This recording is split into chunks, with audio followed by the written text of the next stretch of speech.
Ternyata sholat itu satu-satunya wasilah ibadah yang disebutkan dalam Al-Quran untuk langsung memohonkan semua kebutuhan yang kita rasakan. Bahkan sebelum kita diminta sholat, itu kalimat pertamanya bukan ibadahnya. Kata Allah, kau punya masalah apa? Sedang butuh apa? Sedang punya problem apa?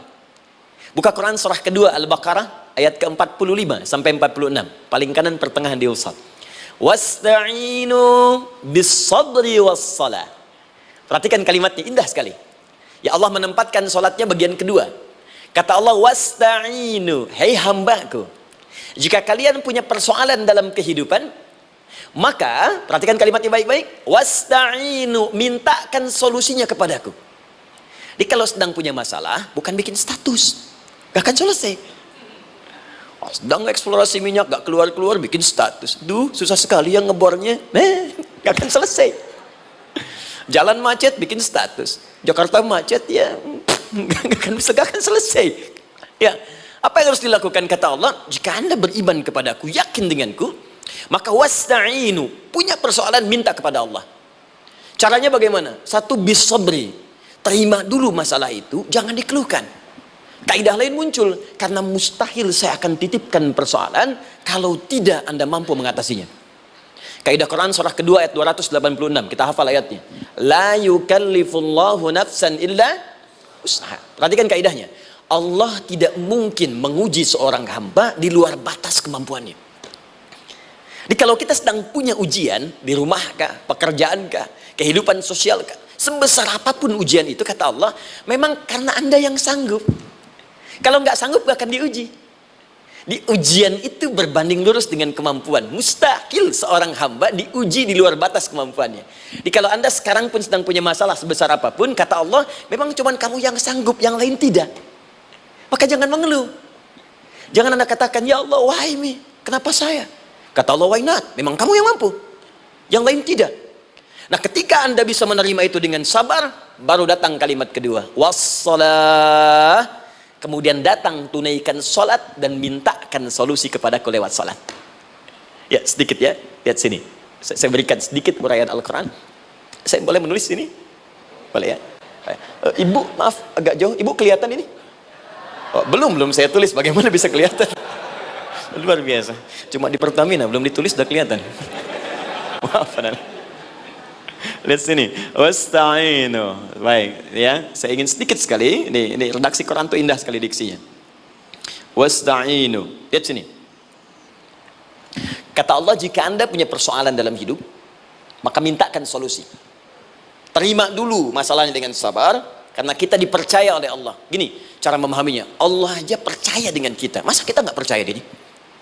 Allah yakin dengan kita, kita mampu. Masa kita nggak yakin? Terima dengan sabar. Kemudian wassalah, mintakan solusinya lewat salat.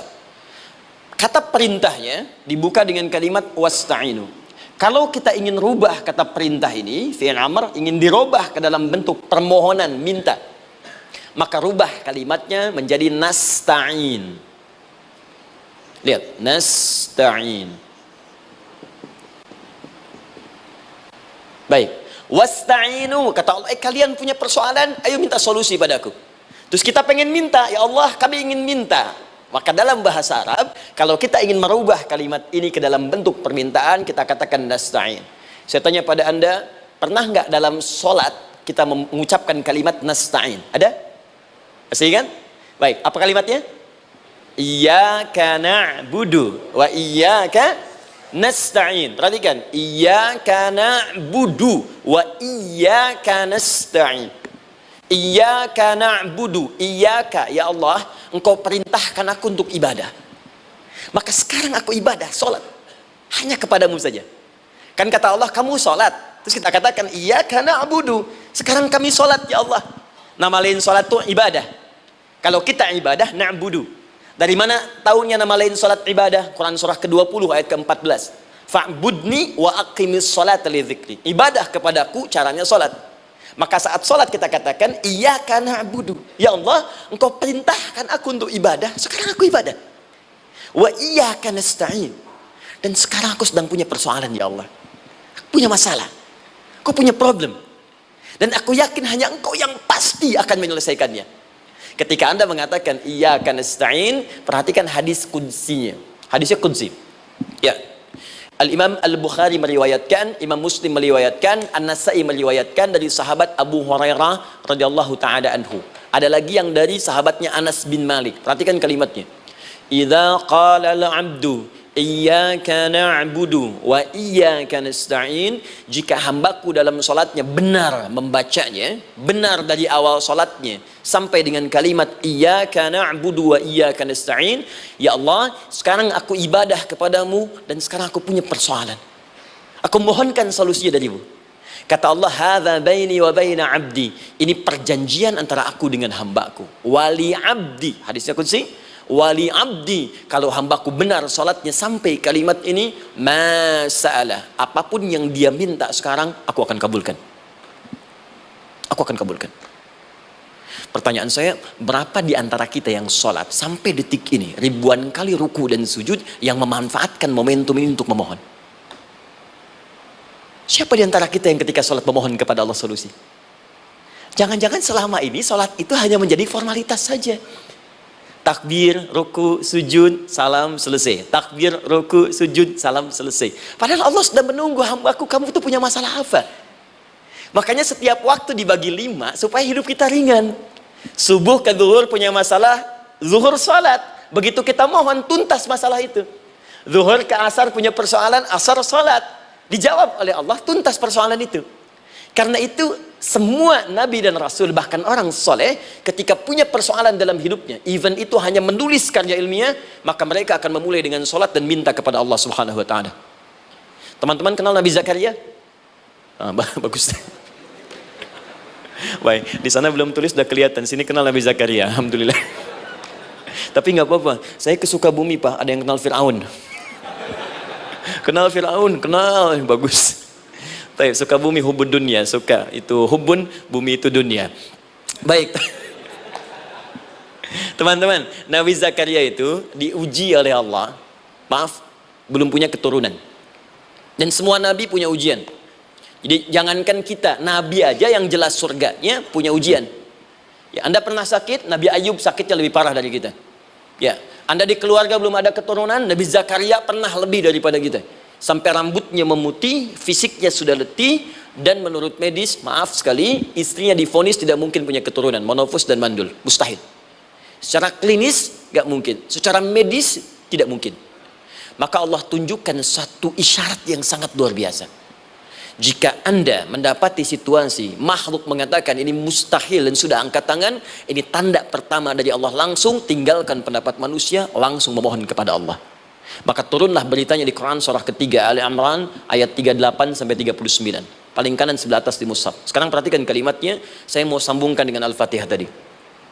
Hunalika da'a Zakaria rabbah.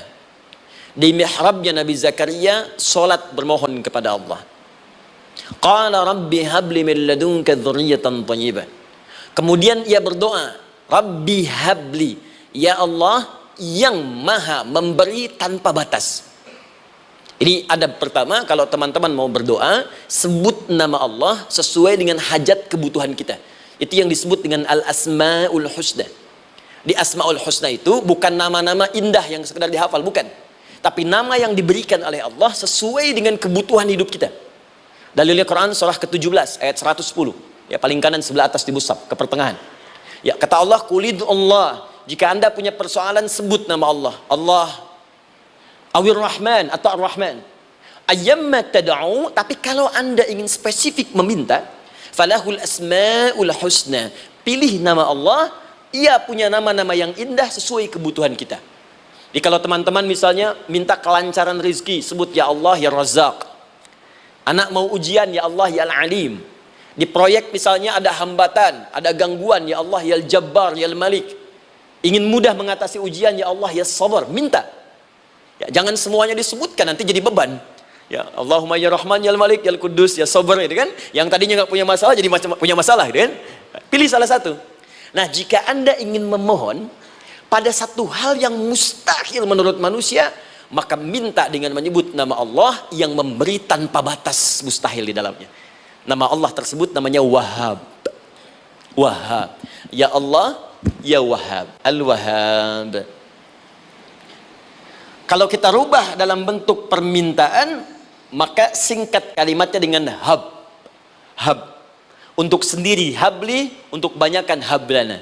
Rabbana hablana min azwajina wa dzurriyyatina qurrata a'yun. Nabi Zakaria minta karena sendiri yang mengalami situasi itu, maka beliau katakan, Rabbi habli. Ya Allah, habli min ladunka. Ya Allah yang tak punya batas dalam pemberian. Mereka mengatakan aku tak akan punya keturunan. Mereka mengatakan mustahil aku punya anak. Dan aku yakin kau memberi batas tanpa memberikan pemberian tanpa batas. Aku mohon darimu saja. Darimu saja. Dzurriyyatan thayyibah, keturunan-keturunan terbaik. Innaka sami'ud du'a. Engkau pasti mendengar doa saya. Kalau pada yang maha memohon saja, maha mendengar saja tidak mengabulkan, lantas kepada siapa lagi aku mesti minta? Tapi poinnya bukan itu. Poinnya adalah ini disampaikan oleh Nabi Zakaria dalam keadaan sedang sholat. Masih berdiri dalam sholatnya. Dalam bahasa Arab berdiri disebut dengan qaimun, qaim, berdiri. Sedang sholat disebut dengan yusolli. Perhatikan ayat 39-nya. Fanadatul malaikatu wa huwa qaimun yusolli fil mihrab. Maka seketika ketika doanya selesai dipanjatkan, sholatnya belum selesai. Doanya selesai dipanjatkan, seketika datang malaikat menyampaikan, kamu dapat kabar gembira, Anda akan punya anak, bahkan namanya langsung diberikan oleh Allah, Yahya, artinya hidup. Yang mustahil menurut manusia, lahir dari rahim seorang perempuan yang divonis monofos dan mandul, kata Allah, bagiku yang gak ada yang mustahil. Jadi dan hidup dia.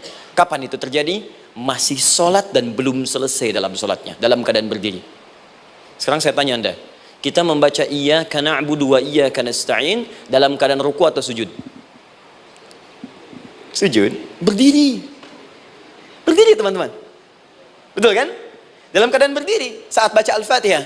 Iyyaka na'budu wa saat kita mengatakan wa iyyaka nasta'in, Allah balik bertanya, apa yang kamu butuhkan? Nabi Zakaria itu sholat dulu baru minta. Kita umat Nabi Muhammad karena keutamaan nabinya, sebelum sholat dah ditunggu. Butuh apa? Mau minta apa? Karena itu saya ingin katakan, ayo manfaatkan momentum sholat ini. Jangan sekedar kita kemudian tunaikan formalitas, tapi kita tidak mendapatkan keuntungannya. Ayo, semuanya. Dari mulai takbir sudah ada doa. Ruku ada doa. Bahkan sujud kita bisa perbanyak dalam bahasa hati kita untuk memohon kepada Allah Subhanahu wa Ta'ala. Jelas sampai di sini? Baik. Mudah-mudahan insya Allah doa kita dikabulkan oleh Allah Subhanahu wa Ta'ala.